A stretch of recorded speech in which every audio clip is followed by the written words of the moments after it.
So hello all and welcome. It is I, the realist philosopher.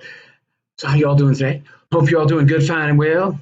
Please forgive my shirtless appearance. I just recently finished trying to exercise, doing what I can to try and reinvigorate my heart. Did so with mixed results, but you got to try. Got to do what you can. As I've said, life is pain, and if you're not willing to undergo some pain, you're not going to recover from all the little idiosyncrasies and not so idiosyncratic things that life can throw at you. So in this video, I wanted to talk about monk mode, going to extremes, and how you can go your own way a bit too much.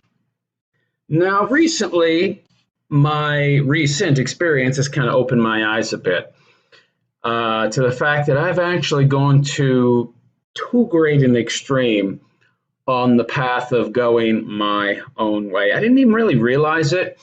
And I think this happens for a lot of men, that we end up going down the path of going our own way too much without even realizing it. I think for many men, it's not intentional, insofar as they're not planning on going as far as they end up going down a particular path. It's just like before they know it, oh, hey, look, I'm out here all alone on an island. How'd I get here?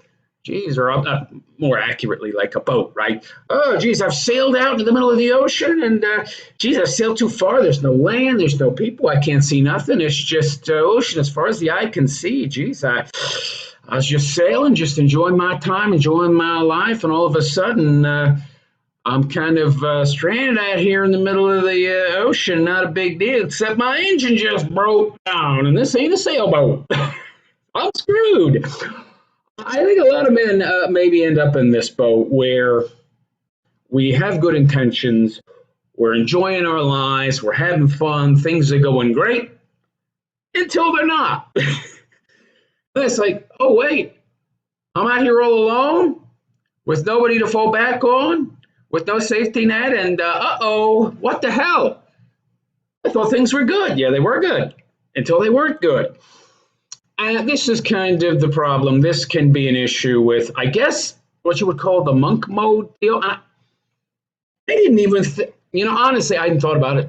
I don't like pigeonholing, and I don't like labeling, this is what I am, that is what I am, because I don't think I neatly fit in any particular box. But I do realize now that if you were to describe me in terms of a man going something his own way, it would probably be monk.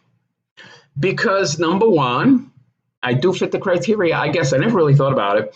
I don't want to deal with women no more, just because they're such a pain in the butt.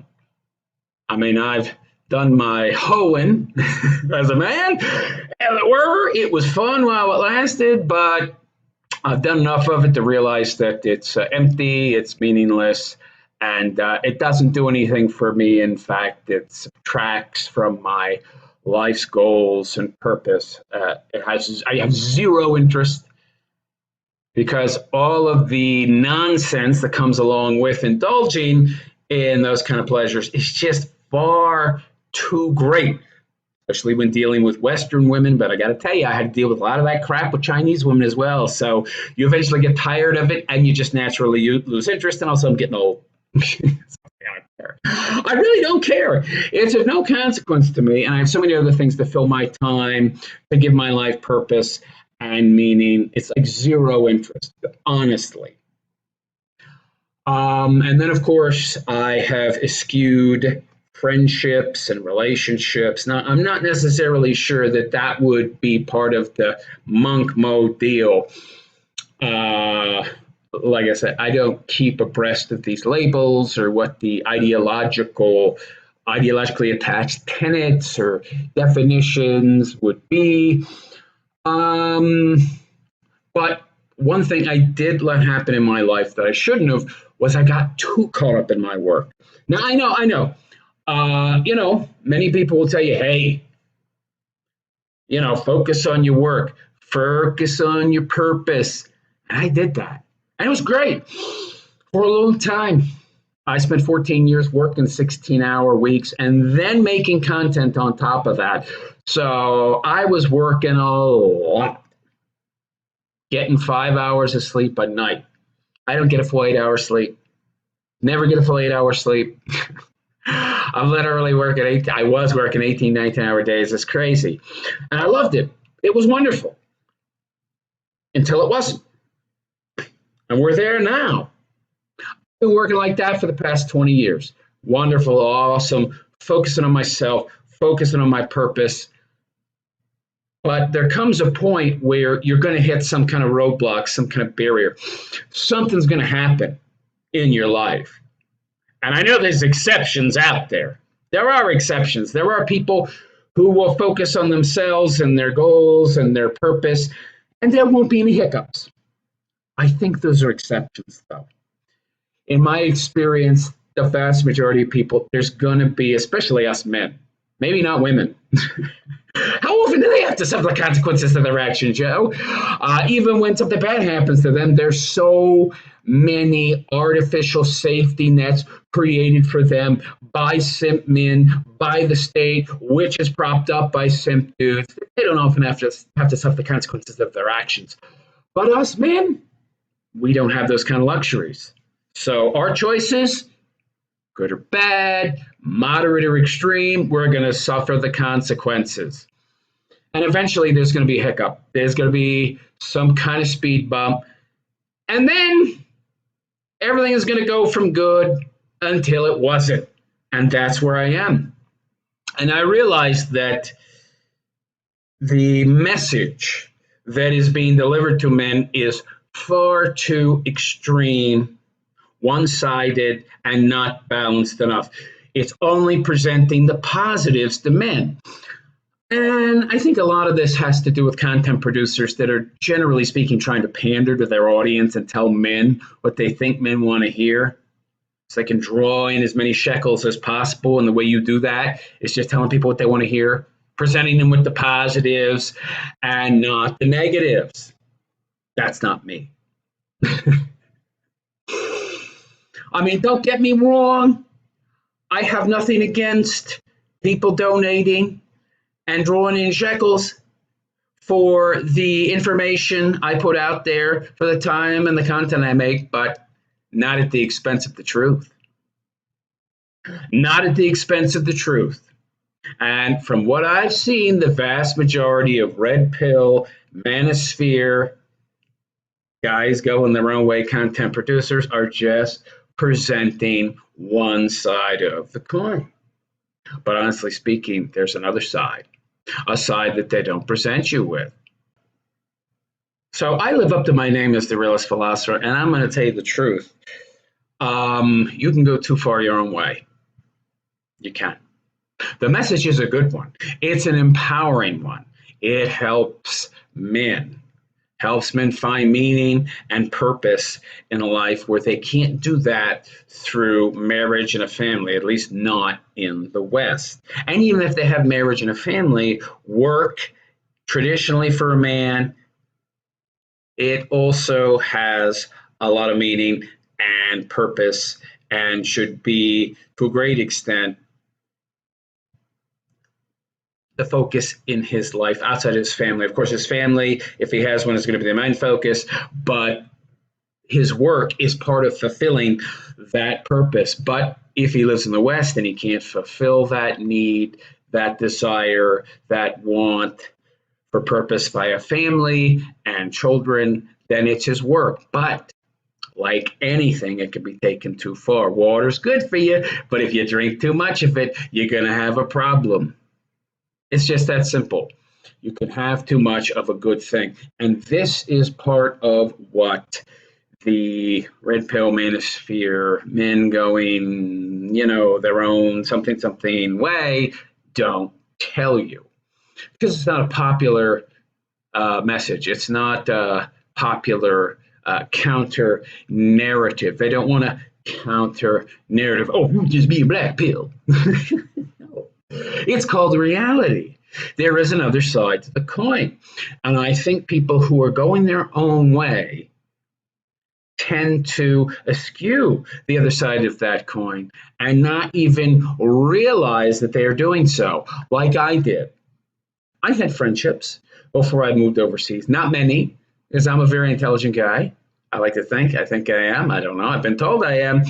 And generally speaking, I am more than content with my own company. I have very little need, want, or desire for the company and socializing with others. But that said, I did have a few close friends. Unfortunately, when I moved overseas and decided to dedicate myself as much as possible to my work, my career, my business, I ended up losing those friends over time. I mean, even when I moved back to the States, I was working tons and tons of hours. Yes, I sold my business, but I was still working for the same company remotely. I had signed a contract to continue working for them for X amount of years, which I did, and I renewed it up until a point where, the business got so bad, because, the economy is right now in China, that they opted not to renew my contract, hence how I ended up here in Montana searching for new work and suffered the injury that I did. So I let those relationships go by the wayside because I didn't cultivate them. I didn't maintain them. I focused too much on work, too much on career, too much on my purpose. It was great. I was having fun. I was enjoying myself, delving so deeply into that purpose, working so much and saving and having that safety net that I myself had created and creating content for you guys. And it was wonderful until it wasn't. So the ride is great. The journey is great, but eventually something bad is going to happen. Something is going to occur that requires you to have other people in your life, well developed, well cultivated, well maintained relationships, so that you have someone there to offer you aid, offer you succor, offer you some kind of help, a soft place to land if and when that bad thing happens. And I didn't do that. And I think a lot of men out there don't do that because things are going great, things are going wonderful. They're focused on themselves, they're focused on their purpose, they're living their best lives. And everything's great and everything's wonderful and nobody sees an end to it until it isn't. Until you hit that bump in the road, that speed bump, that hiccup, and then, hey, wait, I thought everything was great. But, geez, I just hit this, this bump in the road, or if I'm in that boat like before, I just hit this reef I didn't see, and now my boat's sinking, and I'm looking around, I don't see anybody else. What am I going to do? I was enjoying the ride, I was sailing the boat, and everything was great, and now I'm sinking. Wait a second, what happened? Yeah, what happened indeed? So I guess my lesson in this video is everything in moderation. Though the ride may be great, the trip might be wonderful, the journey itself is a lot of fun and you're having a good time and you don't see any end in sight, there are going to be at least one hiccup in that road, one bump that while you're riding along on your cart is going to bust one of your wheels and you got no repair kit. It's so bad the damage you can't fix it yourself. You need somebody else. Oh, there's nobody? I neglected to maintain relationships, build new ones, cultivate and maintain old ones because I was so focused on enjoying the ride. And now I'm screwed. You will find yourself in such a situation. There might be exceptions, of course, that never have that experience, but they prove the rule. They don't disprove it. So my advice to you guys out there who are listening is focus more on the people around you. Focus more on building, creating, new relationships, finding friends, and building those friendships into something that in and of itself, relationship wise, has meaning to you, has value. And also maintaining relationships with old friends, old acquaintances, because there's going to come a time when you do need someone else. And if you go too far down that path of a man going, his own something something way, then what's going to happen is you'll find yourself a boat similar to the one I'm in, where you've hit a reef that you didn't see, and yet this reef isn't actually connected in any way to land that you might be able to swim to. It's just some, rocks in the middle of the ocean, just right below the surface. And now you're looking around and all you see are shark fins and big, giant fish that are waiting for you to end up in the water so they can eat you. You find yourself in dire straits like me, and you're going to wonder, where's the safety net? Where are the other people that could help me out? They're not there.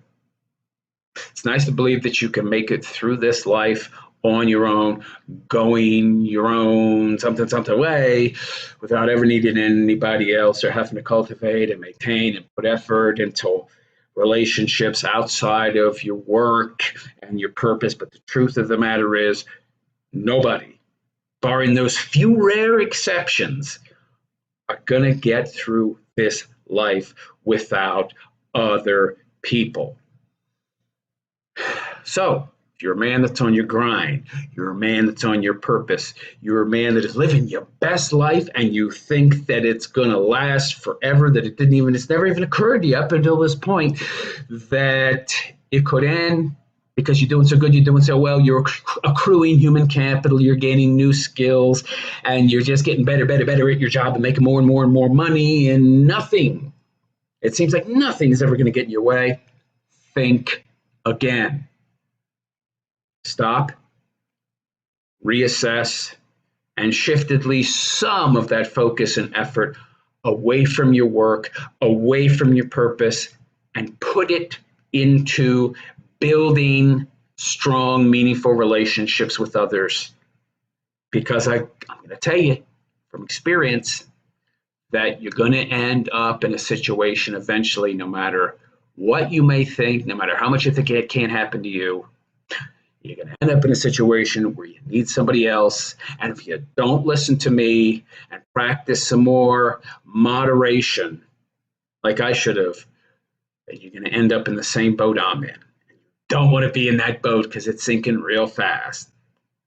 Anyhow, that's it for today. I am the Realist Philosopher, and I wish you all a good and pleasant day. Take care.